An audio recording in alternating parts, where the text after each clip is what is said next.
बढ़ते हैं आगे। बीएमसी चुनाव से पहले स्टार प्रचारकों की आमद तेज हो चुकी है। हर सियासी पार्टी अपने उम्मीदवारों को इस चुनाव में जिताने के लिए जी तोड़ मेहनत कर रही है। बीजेपी लीडर और एक्टर दिनेश लाल यादव निरोहा भी अपने उम्मीदवारों के लिए स्टार प्रचारकों की फहरिस्त में शामिल हैं। इंडिया न्यूज से खास बातचीत करते हुए उन्होंने बीएमसी चुनाव को लेकर बड़े ही नपे अंदाज में अपनी बात रखी। सुनिए जरा।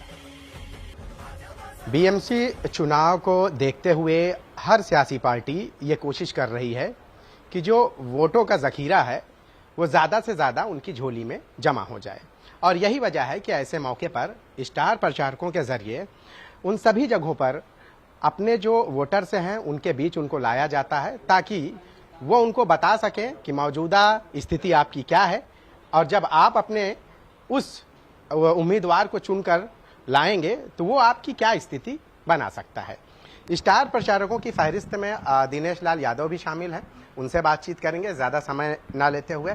कैसा रहा है, आए आप, कैसा लगा? बहुत अच्छा लग रहा है, बहुत बढ़िया लग रहा है। पहले तो आपको बहुत धन्यवाद। और हम लोग चूंकि मुंबई में ही रह के फिल्में बनाते हैं, यहीं रहते हैं, तो हमारी और भी जिम्मेदारी बढ़ जाती है कि चुनाव के समय हम लोग ज़्यादा से ज़्यादा मेहनत करें, क्योंकि मुंबई ने जिस तरह से रफ्तार पकड़ा है उसको रुकने नहीं देना है। आपने देखा होगा कि जब हमारे पूजनीय प्रधानमंत्री जी नरेंद्र मोदी जी देश के तीसरी बार प्रधानमंत्री बने तो उन्होंने देश का डंका पूरे दुनिया में बजा दिया। और जब हमारे आदरणीय मुख्यमंत्री देवेंद्र फडणवीस जी हमारे महाराष्ट्र के मुख्यमंत्री बने तो उन्होंने महाराष्ट्र में इतनी तेजी से विकास का काम शुरू कराया, चाहे वो मेट्रो का हो, चाहे वो कोस्टल रोड का हो। ये इतना तेजी से हो रहा है कि हम सब लोग ये चाहते हैं कि ये विकास ऐसे ही तेजी से होता रहे। इसके लिए जब ये बीएमसी का चुनाव आया है तो इसमें भी भारतीय जनता पार्टी की जीत होनी बहुत ज़रूरी है। जीत ज़रूरी है, लेकिन अगर बुनियादी सहूलतों की बात करें तो ऐसी कौन सी चीज़ें हैं जो आज भी जनता को चाहिए और जिसके लिए वो आपके जो है उम्मीदवार को चुन कर लाए? बिल्कुल, हमारे उम्मीदवार को चुन के लाने के लिए इसलिए भी हम लोग प्रार्थना कर रहे हैं, क्योंकि देखिए भारतीय जनता पार्टी की जो कार्य पद्धति है, जिस तरीके से भारतीय जनता पार्टी काम करती है, जनता का जो हक है, जनता के लिए जो करना है, उसमें किसी प्रकार की गड़बड़ी नहीं होनी चाहिए।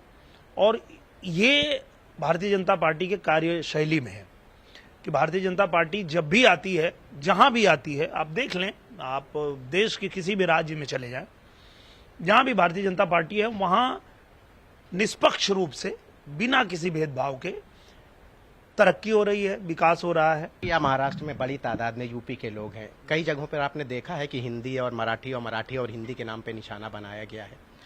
राज ठाकरे उन्होंने एक उत्तर भारतीय को भी टिकट दिया है, तो ऐसी क्या नौबत आ गई अब उनके लिए? हमेशा से तो वो जो है इसके विरोध में ही रहे। नहीं, देना ही चाहिए, क्योंकि मुझे लगता है कि ये जो महाराष्ट्र है यहाँ की खूबसूरती ही यही है। ये भारत की एक ऐसी जगह है जिसे हम लोग सपनों की नगरी के नाम से जानते हैं, मुंबई को। और भारत के हर व्यक्ति को यहाँ आने का मन भी होता है और वो आता भी है।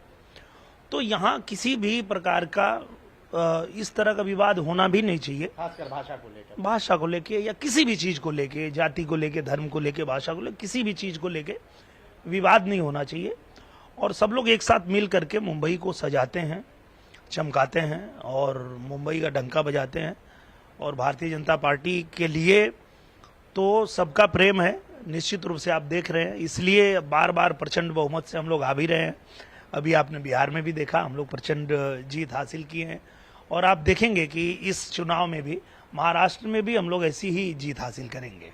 आखिरी सवाल है मेरा कि क्या कहेंगे अपने जो जनता है, अपने उम्मीदवारों के लिए क्या कहना चाहिए? मैं सबसे हाथ जोड़ के यही निवेदन करूंगा कि आप लोग जो है एक बात ध्यान में रखिए कि जहां भी कमल खिलता है माँ लक्ष्मी की कृपा बरसती है। और ये आपने देखा है, सिर्फ ये कहने की बात नहीं है। तो मैं भी यही निवेदन करता हूं कि मुंबई में हम लोग रहते हैं और मुंबई में हम लोग काम करते हैं। हमारी मुंबई का चप्पा चप्पा चमके, ये हमारे दिल में है। और हम भी चाहते हैं कि हम जब मुंबई की सड़कों पे चलें तो हमें ये जिस तरह से ट्रैफिक का सामना करना पड़ता है, जिस तरह से ये चीज़ें होती है, वो ना हो, इसके लिए हमारी जो भारतीय जनता पार्टी की सरकार है वो तेजी से काम कर रही है। और ये काम और भी तेजी से होने लगेगा जब हम बीएमसी में भी प्रचंड बहुमत से जीत के आएंगे।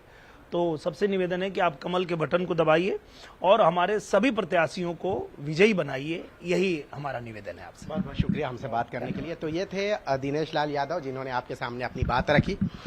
आमतौर पर जो है इस बार चुनाव को लेकर जो है कोशिश यही है कि हालांकि कई जगहों पर ऐसा भी देखा गया है कि बीजेपी के बड़ी तादाद में ऐसे कैंडिडेट रहे हैं जो निर्विरोध रहे हैं, उनके सामने कोई खड़ा ही नहीं हुआ, वो पहले ही जीत गए। अब चूंकि उम्मीद लगाई जा रही है कि इस बार बीएमसी पर भी जो है बीजेपी का कब्जा होगा। अब इस उम्मीदवार पर जनता कितना समर्थन करती है ये तो 15 तारीख के बाद ही पता चल पाएगा। कैमरामैन संजय के साथ शाहिद अंसारी, इंडिया न्यूज, मुंबई।